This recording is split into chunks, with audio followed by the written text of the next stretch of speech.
ज्यों ही मछुआरे ने गागर का ढक्कन खोला, दैत्य बाहर निकल आया और उसने ठोकर मारकर गागर को नदी में डुबो दिया। मछुआरा यह देखकर घबरा गया और बोला, हे दैत्य, क्या तुम अपने वचन पर स्थिर नहीं रहना चाहते? मछुआरे के भयभीत होने पर दैत्य हंसकर बोला, तू डर मत, मैं अपने वचन पर दृढ़ हूँ। अब तू अपना जाल उठा और मेरे पीछे पीछे चला। वे दोनों चलते चलते एक नगर के अंदर से निकलकर एक पहाड़ की चोटी पर चढ़ गए। फिर वहां से उतरकर एक गुप्त महल में गए। उस महल में एक तालाब दिखाई दिया जिसके चारों ओर 4 टीले थे। तालाब के पास पहुंचकर मछुआरे से दैत्य ने कहा, तू इस तालाब में जाल डाल और मछलियां पकड़। मछुआरा खुश हो गया क्योंकि तालाब में बहुत सारी मछलियां थीं। उसने तालाब में जाल डालकर खींचा तो उसमें 4 मछलियां आई जो 4 रंग की थीं, सफेद, लाल, पीली और काली। दैत्य ने कहा, तुम इन मछलियों को लेकर यहाँ के राजा के पास जाओ, वह तुझे इतना धन देगा जो तूने देखा भी ना होगा। किंतु एक बात का ध्यान रखना, तालाब में एक दिन में एक ही बार जाल डालना। यह कहकर दैत्य ने जमीन में जोर से ठोकर मारी। जमीन फट गई और दैत्य उसमें समा गया। मछुआरा उन 4 मछलियों को बादशाह के महल में ले गया।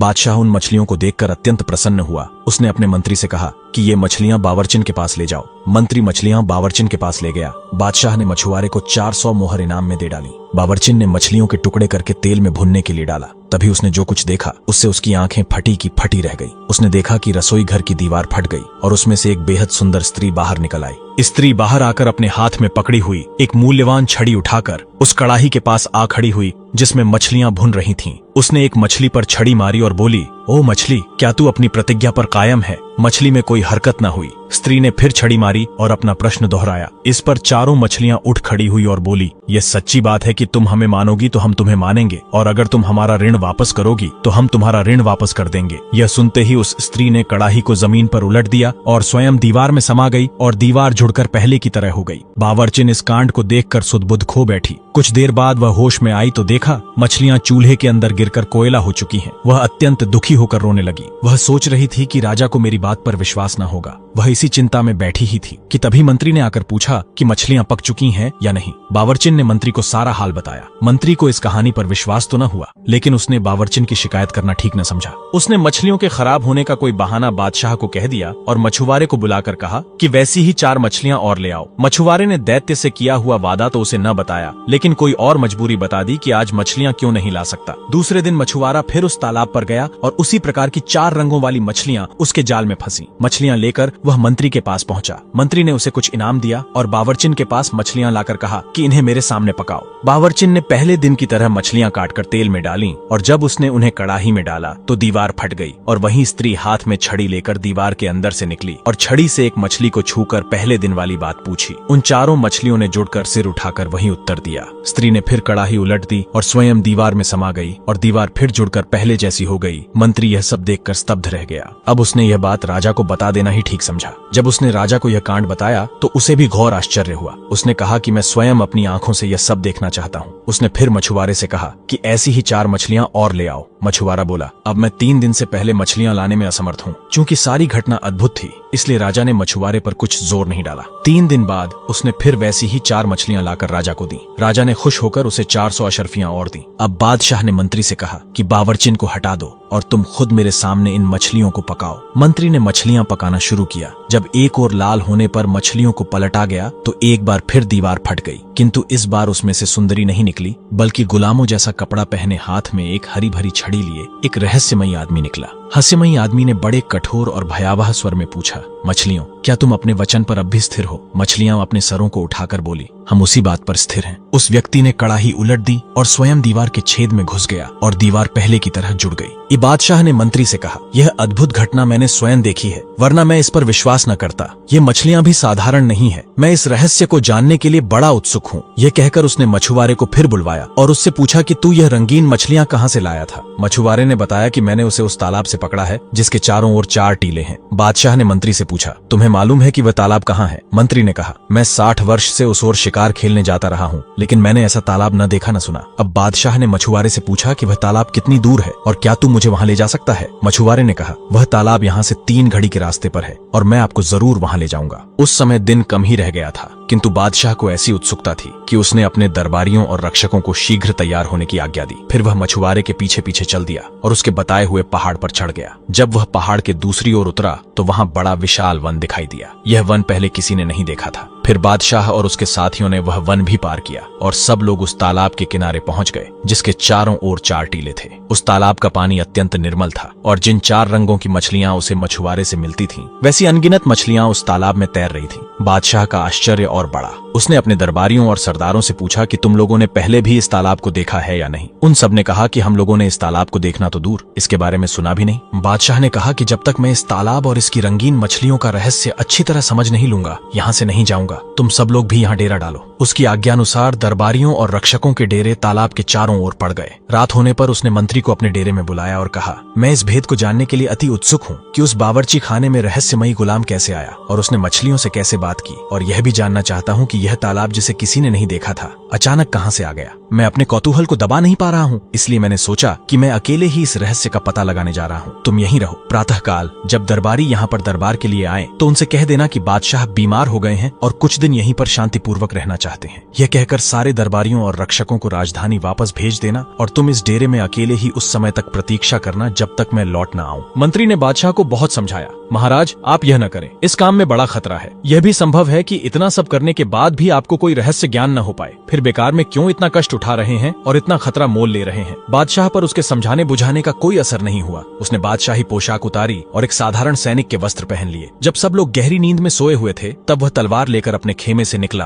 और एक ओर चलता हुआ एक पहाड़ पर चढ़ गया और दूसरी तरफ उतर गया। उसे एक गहरा जंगल दिखाई दिया। कुछ दूर जाने पर पूरा सवेरा हो गया और उसे एक सुंदर भवन दिखाई दिया। वह भवन देखकर बड़ा प्रसन्न हुआ और उसे आशा बंधी कि उसे इस जगह तालाब के रहस्य का पता चलेगा। भवन के निकट पहुंचकर उसने देखा कि वह बड़ा विशाल है और काले पत्थरों का बना है। बादशाह को विश्वास हो गया कि यहाँ उसे मनोवांछित सूचना मिलेगी। वह बहुत देर तक खड़ा हुआ भवन की शोभा निहारता रहा और फिर उसके पास चला गया। वह देख रहा था कि भवन का द्वार खुला है, फिर भी शिष्टता के नाते उसने ताली बजाई कि उसकी आवाज सुनकर कोई अंदर से आ जाए। जब कोई न आया तो उसने सांकल को खड़खड़ाया, यह सोचकर कि शायद उसकी ताली की आवाज अंदर तक नहीं पहुंची होगी। सांकल खड़खड़ाने पर भी जब कोई नहीं निकला तो बादशाह को क्रोध आया कि अजीब घर है जहाँ बुलाने पर भी कोई आकर नहीं पूछता। वह अंदर चला गया और जोर से पुकारा कि क्या इस भवन के अंदर कोई मनुष्य है जो एक अतिथि के रहने के लिए थोड़ा स्थान दे सके। फिर भी उसे कोई उत्तर न मिला तो उसका आश्चर्य और बढ़ा। वह घर में घुसा तो देखा कि अंदर से और भी लंबा चौड़ा मकान है, किंतु उसके अंदर कोई नहीं है। तभी उसे एक कातर आवाज सुनाई दी जैसे कोई बड़े दुख में कराह रहा हो। उसने कान धरकर सुना तो मालूम हुआ कि कोई मनुष्य रो रो कर अपनी करुण कथा कह रहा है और अपने दुर्भाग्य को कोस रहा है। बादशाह ने उस कमरे का पर्दा उठाया जिसमें से यह आवाज आ रही थी। उसने देखा कि एक नवयुवक सिंहासन जैसी किसी ऊंची चीज पर राजसी वस्त्र पहने बैठा है और करुण स्वर में विलाप कर रहा है। बादशाह ने उसके निकट जाकर सलाम किया तो युवक बोला, मुझे क्षमा कीजिए, मैं उठकर आपका स्वागत करने में असमर्थ हूँ, इसीलिए मैं आपके पास न आ सका। बादशाह ने कहा, मैं आपके शीलवान व्यवहार से बड़ा प्रभावित हुआ हूँ। वास्तव में कोई ऐसा अपरिहार्य कारण होगा कि आप उठ न सके, किंतु आपके दुख को देखकर मुझे अफसोस हुआ। आप मुझे बताएं कि मैं आपका कष्ट किस प्रकार दूर कर सकता हूँ। कृपया मुझे अपनी कठिनाई बताने में तनिक भी न हिचकें। कृपया यह बताएं कि आप यहाँ इस मजबूरी की हालत में कैसे पड़े हैं। यह भी बताएं कि यह भव्य भवन किसका है और ऐसा निर्जन क्यों है। साथ ही यह भी बताएं, क्योंकि मैं यही जानने के लिए निकला हूँ कि पास के तालाब का रहस्य क्या है और उसकी मछलियाँ कौन है। जवान आदमी यह सुनकर फिर रोने लगा और बोला, मेरा हाल सुनने से पहले देख लीजिए। यह कहकर उसने अपना कपड़ा उठाया तो बादशाह ने देखा कि वह नाभि के ऊपर तो जीवित मनुष्य है और नीचे काले पत्थर का बना हुआ है। उसकी आंखें फटी रह गईं और वह बोला, मुझे तो वैसे यहाँ की प्रत्येक वस्तु देखकर आश्चर्य हो रहा था, किंतु आपका यह हाल देखकर मेरा आश्चर्य और उत्सुकता बहुत बढ़ गई है। भगवान के लिए अपना हाल कहिए। मुझे विश्वास हो रहा है कि तालाब की रंग बिरंगी मछलियों के रहस्य का भी आपसे संबंध है। आप मुझे अपनी व्यथा शीघ्र कहिए, क्योंकि दूसरे को सुनाने से आदमी का कुछ दुख तो दूर होता ही है। जवान आदमी ने कहा कि मुझे अपनी दशा के वर्णन से भी कष्ट होता है, किंतु आपका आदेश है इसलिए कहता हूँ। उस जवान ने अपना वृतांत कहना आरंभ किया। उसने कहा कि मेरे पिता का नाम देवव्रत था। वह काले द्वीपों का अधिपति था। वे काले द्वीप 4 विख्यात पर्वत हैं। उसकी राजधानी उसी स्थान पर थी जहां वह रंगीन मछलियों वाला तालाब है। जब मेरे पिता 70 वर्ष के हुए तो उनका देहांत हो गया और उनकी जगह मैं राज सिंहासन पर बैठ गया। मेरे विवाह को 5 वर्ष हुए ही थे कि मुझे आभास हुआ कि मेरी पत्नी का मेरे प्रति पहले जैसा प्रेम नहीं है। एक दिन दोपहर के भोजन के पश्चात वह स्नान गृह को गई और मैं अपने शयन कक्ष में लेटा था। 2 दासियां जो रानी को पंखा किया करती थीं, मेरे पास बैठ गईं और मुझे आराम देने के लिए पंखा करने लगी। वे मुझे सोता समझकर धीमे धीमे बातचीत करने लगी। मैं सोया नहीं था, किंतु उनकी बातें सुनने के लिए सोने का बहाना करने लगा। एक दासी बोली कि हमारी रानी बड़ी दुष्ट है कि ऐसे सुंदर और सुशील पति को प्यार नहीं करती। दूसरी बोली, तू ठीक कहती है। रात में बादशाह को अकेला सोता छोड़कर रानी न जाने कहाँ जाती है और बेचारे बादशाह को कुछ पता भी नहीं चलता। पहली ने कहा, ये बेचारा जाने भी कैसे। रानी रोज रात को उसके शरबत में कोई नशा मिलाकर उसे दे देती है। ये नशे से बिल्कुल बेहोश हो जाता है और रानी जहाँ चाहती है चली जाती है और प्रातः काल के कुछ पहले आकर इसे होश में लाने की औषधि सूंघा देती है। मेरे बुजुर्ग दोस्त, मुझे यह सुनकर इतना दुख हुआ कि उसे वर्णन करना मेरी सामर्थ्य के बाहर है। उस समय मैंने अपने क्रोध को संभालना उचित समझा और कुछ देर में इस तरह अंगड़ाइयां लेता हुआ उठा जैसे सचमुच सो रहा था। कुछ देर में रानी भी स्नान करके वापस आ गई। उस रात को भोजन के उपरांत मैं शयन करने के लिए लेटा तो रानी हमेशा की तरह मेरे लिए शरबत का प्याला लाई। मैंने प्याला ले लिया और उसकी आंखों से बचाकर शरबत को खिड़की से बाहर फेंक दिया और खाली प्याला उसके हाथ में ऐसे दे दिया जैसे कि मैंने पूरा शरबत पी लिया है। फिर हम दोनों पलंग पर लेट गए। रानी ने मुझे सोता समझकर पलंग से उठकर एक मंत्र जोर से पढ़ा और मेरी तरफ मुंह फेर कर कहा कि तू ऐसा सो कि कभी न जागे। फिर वह भड़कीले वस्त्र पहनकर कमरे से निकल गई। मैं भी पलंग से उठा और उसका पीछा करने लगा। वह कई द्वारों से होकर निकली। उन सभी द्वारों में ताले लगे थे, किंतु उसकी मंत्र शक्ति से सभी ताले खुलते जा रहे थे। आखिरी दरवाजे से निकलकर जब वह बाग में गई तो मैं दरवाजे के पीछे छुपकर देखने लगा कि यह क्या करती है। वह बाग से आगे बढ़कर एक छोटे से वन के अंदर चली गई जो चारों ओर झाड़ियों से घिरा हुआ था। मैं भी एक अन्य मार्ग से होकर उस वन के अंदर चला गया और इधर उधर आंखें घुमाकर उसे ढूंढने लगा। कुछ देर बाद मैंने देखा कि वह एक पुरुष के साथ जो एक गुलाम लग रहा था हाथ में हाथ दिए टहल रही है और उससे शिकायत कर रही है कि मैं तो तुम्हें अपने प्राणों से ज्यादा प्रेम करती हूँ और तुम्हारा यह हाल है कि मुझसे सीधे मुंह बात तक नहीं करते, हमेशा मुझे बुरा भला कहा करते हो। आखिर तुम क्या चाहते हो? क्या तुम मेरे प्रेम की परीक्षा लेना चाहते हो? तुम मेरी शक्ति जानते हो। मेरे अंदर इतनी शक्ति है कि कहो तो सूर्योदय के पहले ही इन सारे महलों को भूमिगत कर दूं और यह सारा ठाट बाट बिल्कुल वीरान कर दूं और यहाँ भेड़िए और उल्लुओं के अलावा कोई नहीं दिखाई दे और जो पत्थर यहाँ महलों में लगे हैं वह वापस पर्वत पर उड़कर चले जाएं। इतनी शक्ति रखते हुए भी मैं प्रेम के कारण तुम्हारे पैरों पर गिरी रहती हूँ और तुम्हें मेरी परवाह ही नहीं। रानी यह बातें करती हुई अपने प्रेमी के हाथ में हाथ दिए टहलती आ रही थी। तभी मैंने बाहर निकलकर गुलाम की गर्दन पर पूरे जोर से तलवार से वार किया। वह लड़खड़ा कर गिर गया। मैंने समझा कि वह मर गया और मैं अंधेरे में वहां से भाग निकला। मैंने रानी को छोड़ दिया क्योंकि वह मुझे बेहद प्यारी थी। रानी अपने प्रेमी को गिरा देखकर चीख उठी। उसने मंत्र बल से अपने प्रेमी को स्वस्थ करना चाहा, किंतु वह केवल उसे मरने से बचा सकी। उस गुलाम की हालत ऐसी हो गई थी कि उसे न जीवित कहा जा सकता था न मृत। मैं धीरे धीरे महल को लौटा। लौटते समय मैंने सुना कि रानी अपने प्रेमी के घायल होने पर चीख कर रो रही है। मैं उसे उसी तरह कराहता छोड़कर अपने शयन कक्ष में आया और पलंग पर लेट कर सो गया। प्रातः काल जागने पर मैंने रानी को फिर अपनी बगल में सोता पाया। यह स्पष्ट था कि वह वास्तव में सो नहीं रही थी, केवल सोने का बहाना कर रही थी। मैं उसे यूं ही छोड़कर उठ खड़ा हुआ और राजसी वस्त्र पहनकर अपने दरबार को चला गया।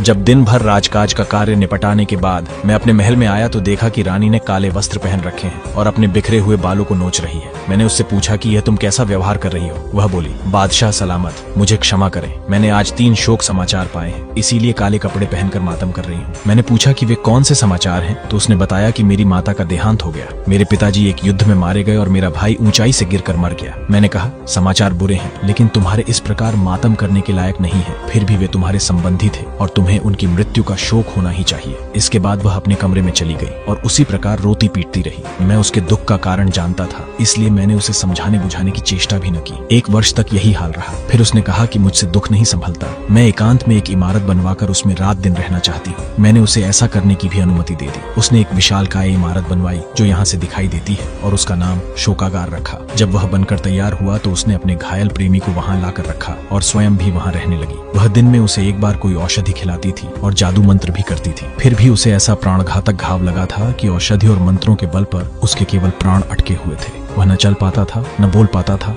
सिर्फ रानी की ओर टुक टुक देखा करता था। रानी उससे घंटों प्रेम की बातें करके अपने चित्त को सांत्वना दिया करती थी। वह दिन में 2 बार उसके समीप जाती थी और देर तक उसके पास बैठी रहती थी। मैं जानता था कि वह क्या करती है, फिर भी सारे कार्य ऐसे साधारण रूप से करता रहा जैसे मुझे कोई बात विदित नहीं है। किंतु एक दिन मैं अपनी उत्सुकता रोक न सका और मैंने जानना चाहा कि वह अपने प्रेमी के साथ क्या करती है। मैं उस इमारत में ऐसी जगह छुपकर बैठ गया जहाँ से रानी और उसके प्रेमी की सारी बातें दिखाई सुनाई दें, लेकिन उनमें से कोई मुझे न देख सके। रानी अपने प्रेमी से कहने लगी कि इससे बड़ा दुर्भाग्य क्या हो सकता है कि मैं तुम्हें ऐसी विवशता की अवस्था में देखती हूँ। तुम सच मानो, तुम्हारी दशा देखकर मुझे इतना कष्ट होता है कि जितना स्वयं तुम्हें भी नहीं होता होगा। मेरे प्राण, मेरे जीवनधार, मैं तुम्हारे सामने घंटों बैठी बातें करती हूँ और तुम मेरी एक बात का भी उत्तर नहीं देते। अगर तुम मुझसे एक बात भी करो तो मेरे चित्त को बड़ा धैर्य मिले। रानी इसी प्रकार अपने प्रेमी के सम्मुख बैठकर प्रलाप करती रही। मुझ मूर्ख से अपनी रानी की यह दशा न देखी गई और उसका प्रेम मेरे हृदय में फिर उमड़ आया। मैं चुपचाप अपने महल में आ गया। कुछ देर में वह किसी काम से महल में आई तो मैंने कहा कि अब तुमने अपने सगे संबंधियों के प्रति बहुत शोक व्यक्त कर लिया, अब साधारण रूप से रानी जैसा जीवन बिताओ। वह रोकर कहने लगी कि बादशाह सलामत मुझसे यह करने के लिए न कहे। मैं उसे जितना समझाता बुझाता था उतना ही उसका रोना पीटना बढ़ता जाता था। मैंने उसे उसके हाल पर छोड़ दिया।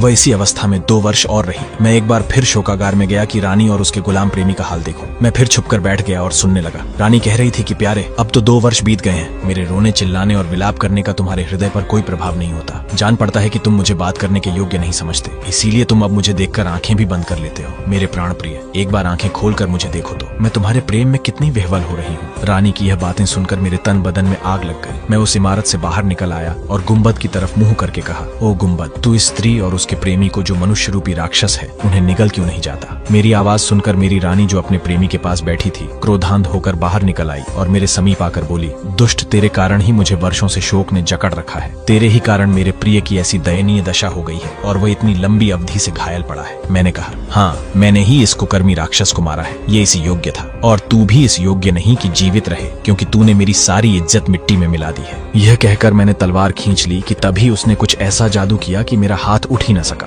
फिर उसने धीरे धीरे कोई मंत्र पढ़ना आरंभ किया जिसे मैं बिल्कुल न समझ पाया। मंत्र पढ़ने के बाद वह बोली, अब मेरे मंत्र की शक्ति देख। मैं आज्ञा देती हूँ कि तू कमर से ऊपर जीवित मनुष्य रहेगा और कमर से नीचे पत्थर बन जाएगा। उसके इतना कहते ही मैं वैसा ही बन गया जैसा उसने कहा था, अर्थात मैं न जीवित लोगों में रहा न मृतकों में। फिर उसने शोकागार से उठवाकर मुझे इस जगह लाकर रख दिया। उसने मेरे नगर को तालाब बना दिया और वहाँ एक भी मनुष्य नहीं रहने दिया। मेरे सभी दरबारी प्रजाजन मेरे प्रति निष्ठा रखते थे। उसने उन सबको अपने जादू से मछलियों में बदल दिया। मैं जिन 4 काले द्वीपों का राजा था, उन्हें उस स्त्री ने 4 पहाड़ियां बनाकर तालाब के चारों ओर स्थापित कर दिया है। मेरे देश को उजाड़कर और मुझे आधा पत्थर का बनाकर भी उसका क्रोध शांत नहीं हुआ। वह यहाँ रोज आती है और मेरे कंधों और पीठ पर 100 कोड़े इतने जोर से मारती है कि हर चोट पर मेरा खून उछल आता है। फिर वह बकरी के बालों की बनी एक खुरदरी काली कमली मेरे कंधों की ओर पीठ पर डालती है और उसके ऊपर सोने की तारकशी वाला भारी लबादा डालती है। यह वस्त्र वह मेरे सम्मान के लिए नहीं बल्कि मुझे पीड़ा पहुंचाने के लिए पहनाती है और मेरा मजाक उड़ाकर कहती है कि दुष्ट, तू तो 4 द्वीपों का बादशाह है, फिर अपने को इस अपमान और दुर्दशा से क्यों नहीं बचाता? वहाँ आने वाले खोजकर्ता बादशाह ने जब यह सारी कहानी सुनी तो उसे बड़ा दुख हुआ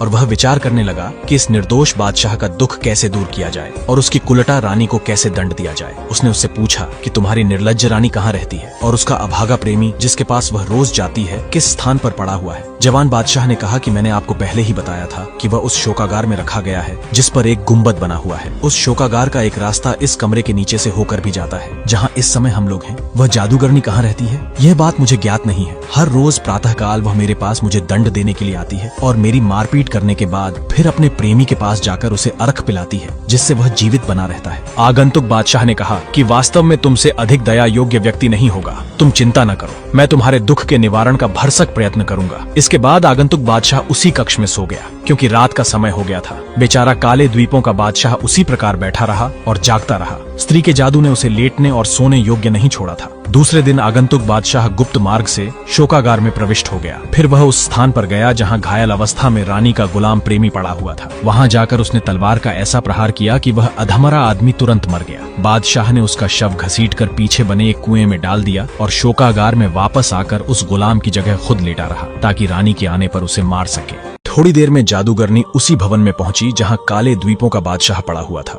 उसने उसे इस बेदर्दी से मारना शुरू किया कि सारी इमारतें उसकी चीख पुकार और आर्तनाद से गूंजने लगी। वह चिल्ला चिल्लाकर हाथ रोकने और दया करने की प्रार्थना करता रहा, किंतु वह दुष्ट उसे बगैर 100 कोड़े मारे न रही। इसके बाद सदा की भांति उस पर खुरदरी कमली और उसके ऊपर जरी का भारी लबादा डालकर शोकागार में आई और बादशाह के सन्मुख, जिसे वह अपना प्रेमी समझी थी, बैठकर विरह व्यथा कहने लगी। वह बोली, प्रियतम, मैं कितनी अभागी हूँ कि तुझे प्राण प्रण से चाहती हूँ और तू है मुझसे तनिक भी प्रेम नहीं करता। मेरा दिन रात चैन हराम है। तू अपने कष्टों का कारण मुझे ही समझा करता है। यद्यपि मैंने तेरे लिए अपने पति पर कैसा अत्याचार और अन्याय किया है, फिर भी मेरा क्रोध शांत नहीं हुआ है और मैं चाहती हूँ कि उसे और कठोर दंड दूं, क्योंकि उसी अभागे ने तेरी ऐसी दशा की है। लेकिन तू तो मुझसे कुछ कहता ही नहीं, हमेशा होंठ सिए रहता है। शायद तू चाहता है कि अपनी चुप्पी से ही मुझे इतना व्यथित कर दे कि मैं तड़प कर मर जाऊं। भगवान के लिए अधिक नहीं तो एक बात तो मुझसे कर ले कि मेरे दुखी मन को सांत्वना मिले।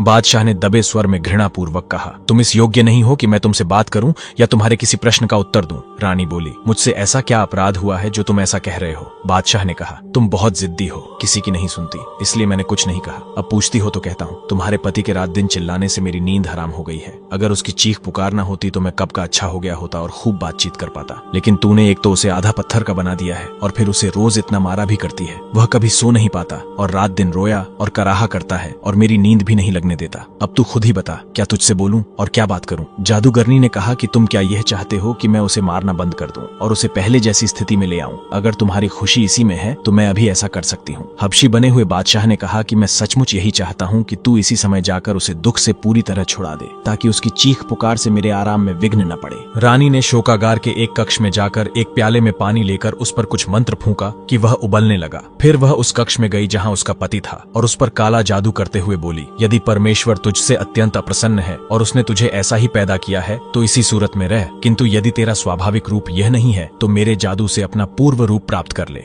रानी के ये कहते ही वह बादशाह अपने असली रूप में आ गया और प्रसन्न होकर उठ खड़ा हुआ। रानी ने कहा कि तू खैरियत चाहता है तो फौरन यहाँ से भाग जा, फिर कभी यहाँ आया तो जान से मार दूंगी। वह बेचारा चुपचाप निकल गया और एक और इमारत में छुप कर देखने लगा कि क्या होता है। रानी वहाँ से फिर शोकागार में आई और हबशी बने हुए बादशाह से बोली कि जो तुम चाहते थे वह मैंने कर दिया, अब तुम उठ बैठो जिससे मुझे चैन मिले। बादशाह हबशियों जैसे स्वर में बोला, तुमने जो कुछ किया है उससे मुझे आराम तो मिला है, लेकिन पूरा आराम नहीं। तुम्हारा अत्याचार अभी पूरी तरह से दूर नहीं हुआ है और मेरा चैन अभी पूरा नहीं लौटा है। तुमने सारे नगर को उजाड़ रखा है और उसके निवासियों को मछली बना दिया है। हर रोज आधी रात को सारी मछलियां पानी से सिर निकाल निकाल कर हम दोनों को कोसा करती हैं। इसी कारण मैं निरोग नहीं हो पाता। तुम पहले शहर और उसके निवासियों को पहले जैसा बना दो, फिर मुझसे बात करो। ये करने के बाद तुम अपनी बाह का सहारा देकर मुझे उठाना। रानी इस बात पर भी तुरंत राजी हो गई। वह तालाब के किनारे गई और काले जादू के प्रभाव से तालाब में मौजूद मछलियों को वापस मनुष्य बना दिया और तालाब की जगह काले द्वीपों के बादशाह का नगर वापस बस गया। बादशाह के साथ आए दरबारी और अंगरक्षक जो उस समय तक वापस अपने नगर नहीं गए थे, इस प्रकार अपने को अपने देश से बहुत दूर एक बिल्कुल नए शहर में देखकर अत्यंत आश्चर्यचकित हुए। सब कुछ पहले जैसा बनाकर वह जादूगरनी फिर शोकागार में गई और हंसी खुशी से चहकते हुए कहने लगी कि प्यारे, तुम्हारी इच्छानुसार मैंने सब कुछ पहले जैसा ही कर दिया है ताकि तुम पूर्णतः स्वस्थ और निरोग हो जाओ। अब तुम उठो और मेरे हाथ में हाथ देकर चलो। बादशाह ने हबशियों के स्वर में कहा कि मेरे पास आओ। वह पास गई। बादशाह बोला और पास आओ। वह उसके बिल्कुल पास आ गई। बादशाह ने उछलकर जादूगरनी की बाहें जकड़ लीं और उसे एक क्षण भी संभलने के लिए न दिया और उस पर इतने जोर से तलवार चलाई कि उसके 2 टुकड़े हो गए। बादशाह ने उसकी लाश भी उसी कुएं में डाल दी जिसमें हबशी की लाश फेंकी थी। फिर बाहर निकलकर काले द्वीपों के बादशाह को खोजने लगा। वह भी पास के एक भवन में छुपा हुआ उसकी प्रतीक्षा कर रहा था। आगंतुक बादशाह ने उससे कहा, अब किसी का डर न करो, मैंने रानी को ठिकाने लगा दिया है। काले द्वीपों के बादशाह ने सविनय उसका आभार प्रकट किया और पूछा, अब आपका इरादा क्या अपने नगर को जाने का है? उसने जवाब दिया कि नगर ही जाऊंगा, लेकिन तुम अभी हमारे साथ चलो, हमारे महल में कुछ दिन भोजन और आराम करो, फिर अपने काले द्वीपों को चले जाना। जवान बादशाह ने कहा, क्या आप अपने नगर को यहाँ से निकट समझे हुए हैं? उसने कहा, इसमें क्या संदेह है, मैं तो 4-5 घड़ी के अंदर ही तुम्हारे महल में आ गया था। काले द्वीपों के बादशाह ने कहा, आपका देश यहाँ से पूरे 1 वर्ष की राह पर है। उस जादूगरनी ने अपने मंत्र बल से मेरे देश को आपके देश के निकट पहुंचा दिया था। अब मेरा देश फिर अपनी जगह पर वापस आ गया है। आगंतुक बादशाह को कुछ चिंता हुई। काले द्वीपों के बादशाह ने कहा, यह दूरी और निकटता कुछ बात नहीं है, मैं आपके उपकार का जीवन भर ऋणी रहूंगा। आगंतुक बादशाह अब भी चकराया हुआ था कि मैं अपने देश से इतनी दूर कैसे पहुंच गया। काले द्वीपों के बादशाह ने कहा कि आपको इतना आश्चर्य क्यों हो रहा है, आप तो उस स्त्री की जादू की शक्ति स्वयं ही देख चुके हैं। आगंतुक बादशाह ने कहा कि खैर, अगर दोनों देशों में इतनी दूरी है तो तुम मेरे देश न जाना चाहो तो न चलो, लेकिन मेरा कोई पुत्र नहीं है, इसलिए मैं चाहता हूँ कि मैं तुम्हें अपने देश का युवराज भी बना दूं, ताकि मेरे मरणोपरांत मेरे राज्य को भी तुम संभालो।